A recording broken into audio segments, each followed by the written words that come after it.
आज मैं तुमसे स्त्री के बारे में बात करना चाहता हूं। स्त्री, जो इस संसार की सबसे बड़ी रहस्य है, जो हजारों साल से दबी हुई है, कुचली गई है, लेकिन फिर भी अपनी गरिमा नहीं खोई। मित्रों, मैं तुमसे साफ साफ कहता हूं, हजारों साल से पुरुष ने स्त्री को गुलाम बनाया है, उसे कमजोर कहा, उसे संपत्ति बनाया, उसे सिर्फ शरीर समझा। लेकिन सच्चाई यह है कि स्त्री ही भविष्य है।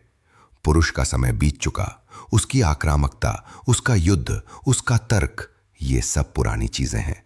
अब आने वाला युग स्त्रीत्व का है। स्त्री की प्रेम, करुणा, स्वीकृति और अंतर्ज्ञान की ऊर्जा ही नई सभ्यता बनाएगी। मैं कहता हूं, अगर सारी दुनिया की स्त्रियां एक बार ठान ले तो युद्ध नाम की कोई चीज नहीं रहेगी।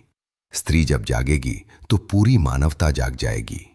स्त्री का प्रेम पुरुष के प्रेम से बिल्कुल अलग है। पुरुष का प्रेम अक्सर शरीर तक सीमित रहता है, लेकिन जब स्त्री प्रेम करती है तो वह पूरे अस्तित्व से समर्पित हो जाती है।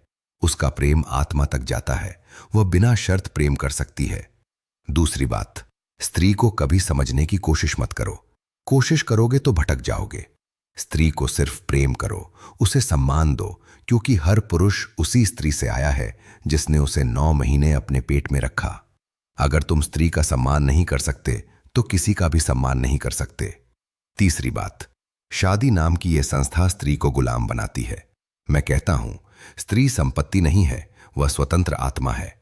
जब तक स्त्री पूरी तरह स्वतंत्र नहीं होगी, प्रेम भी पूरा नहीं होगा।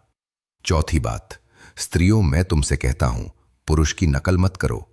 तुम्हें पुरुष जैसा बनने की कोई जरूरत नहीं। तुम स्त्री हो, इतना काफी है। अपनी स्त्रीत्व की गरिमा को पहचानो। अपने भीतर छिपी प्रेम, सृजन और ध्यान की शक्ति को जगाओ।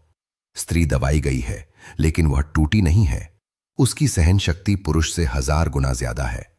उसकी कोमलता ही उसकी सबसे बड़ी ताकत है। मैं तुमसे कहता हूं, स्त्री को आजाद होने दो, उसे खिलने दो। जब स्त्री खिलेगी तो पूरा संसार खिल जाएगा। स्त्री की मुक्ति पुरुष की मुक्ति भी है। स्त्री ही भविष्य है, स्त्री ही प्रेम है, स्त्री ही जीवन की धड़कन है। जागो, प्रेम करो, मुक्त हो जाओ।